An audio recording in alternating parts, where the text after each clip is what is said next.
Oke, suara saya kedengaran? Kita lanjut lagi ya.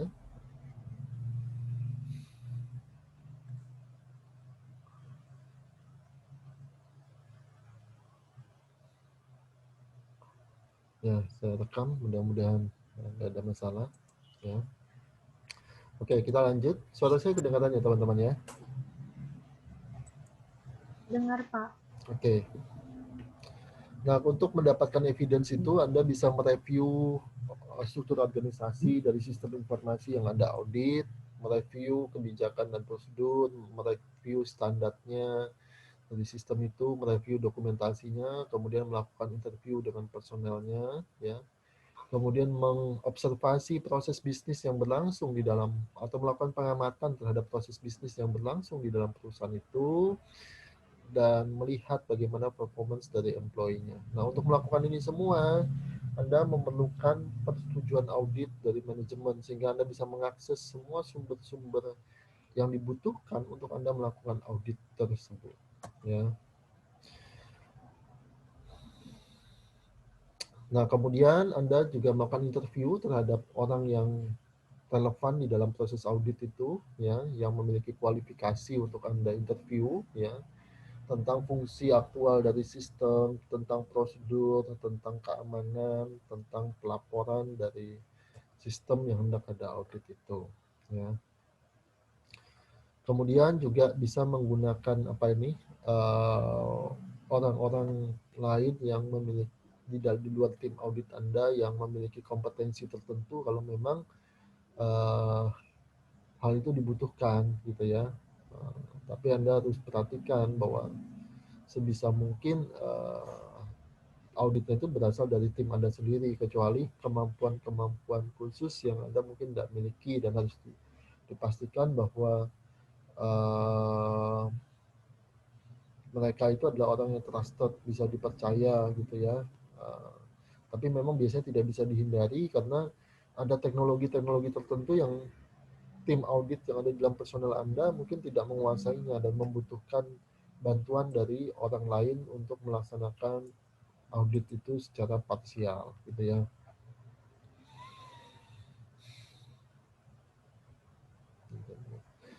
Nah, kemudian di dalam pelaksanaan audit itu ya, Anda bisa menggunakan software ya. Jadi auditnya berbasiskan komputer, menggunakan software audit untuk melakukan tes data dan seterusnya. Jadi bisa menggunakan software ya. Misalnya untuk pengumpulan bukti ya, kemudian untuk kapabilitas fungsional dari sistem informasinya ya, apakah sistemnya itu bisa berjalan dengan baik dan seterusnya.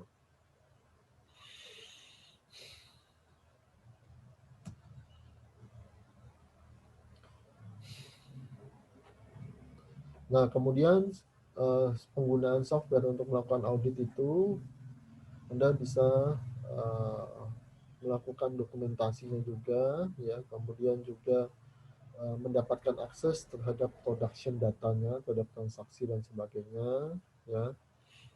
Kemudian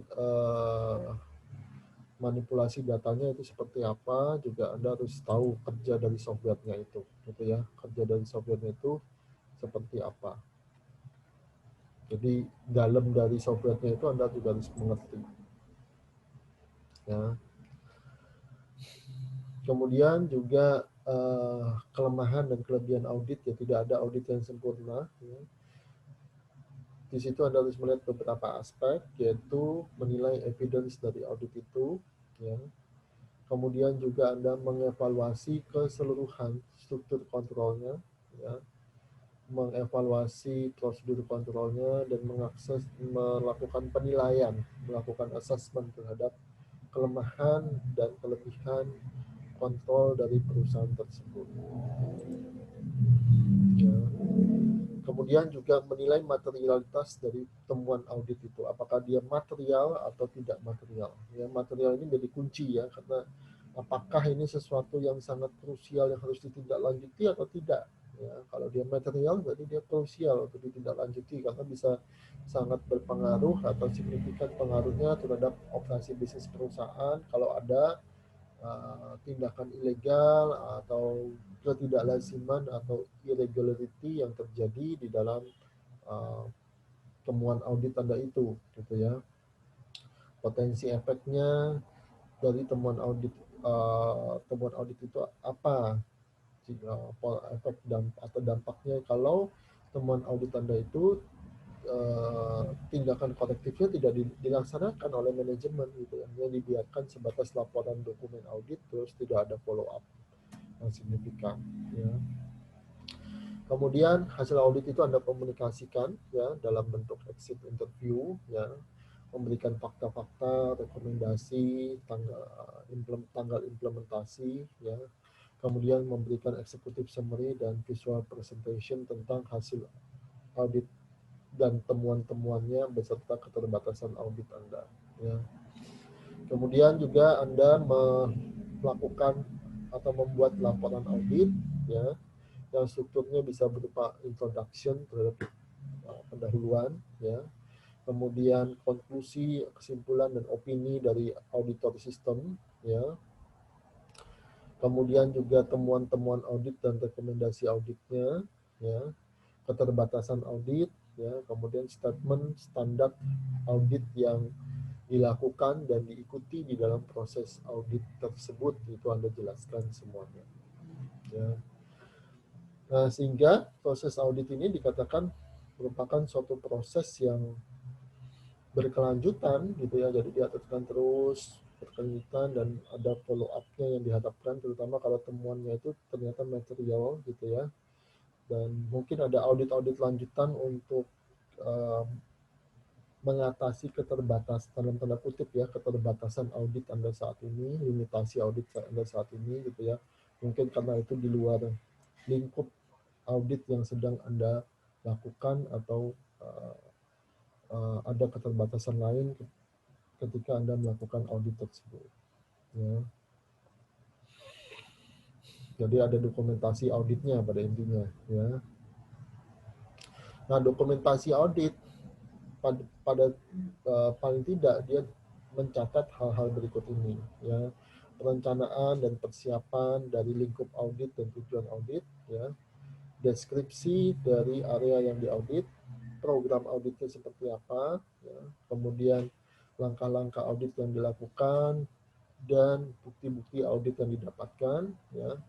Kemudian kalau Anda menggunakan jasa atau layanan auditor atau ahli pakar komputer di luar tim audit Anda, itu juga harus dilaporkan, gitu ya, apa yang dia kerjakan, batasan-batasan pekerjaan yang dia lakukan, pengawasan dari Anda dan seterusnya. Kemudian juga audit finding-nya, ya, temuan-temuan auditnya, kesimpulan dan rekomendasi, ya. Anda tidak mengubah tidak melakukan tindakan-tindakan untuk mengubah sesuatu di dalam proses audit itu, gitu ya. Tapi itu Anda memberikan temuan audit, memberikan rekomendasi, nanti manajemen perusahaan yang harusnya menindaklanjuti rekomendasi Anda itu. Nah, kemudian juga constraint dari pelaksanaan audit, ya, misalnya ketersediaan staf audit dengan keahlian, kompetensi yang dibutuhkan, gitu ya. Kemudian keterbatasan pihak yang diaudit, ya, misalnya dia tidak mau diwawancara atau apa, gitu ya, ada hambatan di lapangan, itu harus Anda sampaikan, ya. Nah, kemudian Anda juga bisa menggunakan manajemen proyek dalam konsep manajemen proyek dalam audit ini, ya.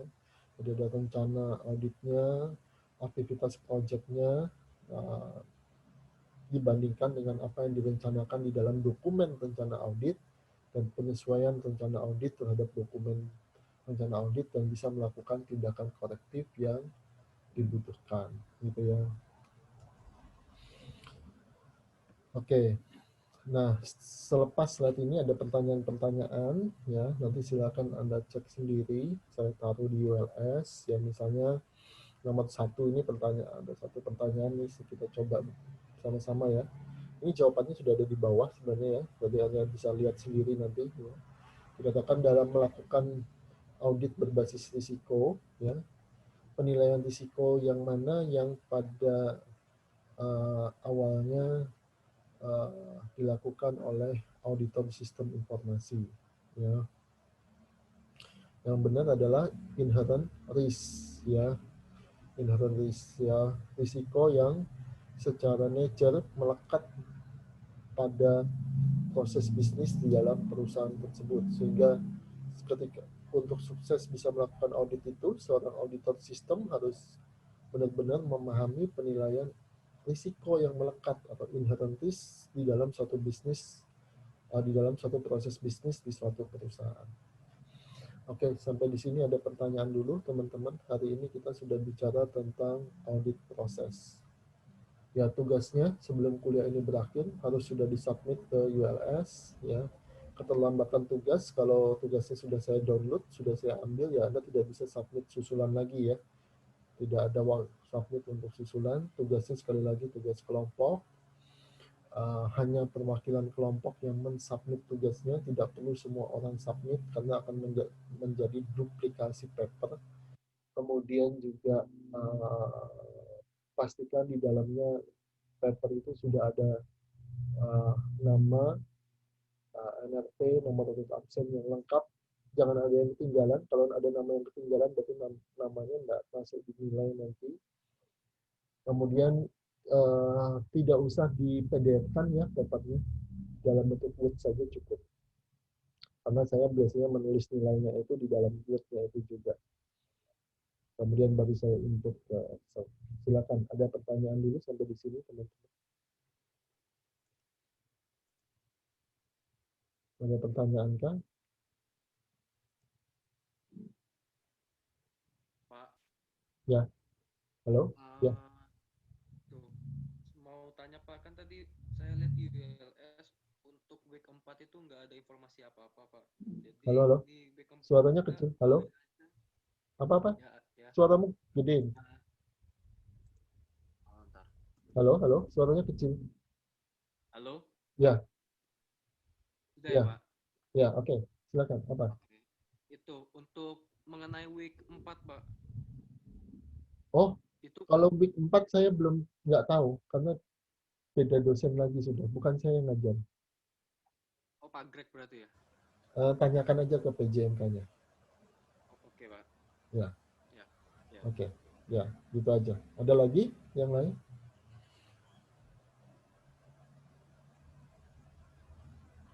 Ya, kalau nggak ada, saya akhiri kuliahnya sampai di sini. Selamat pagi, jaga kesehatan baik-baik.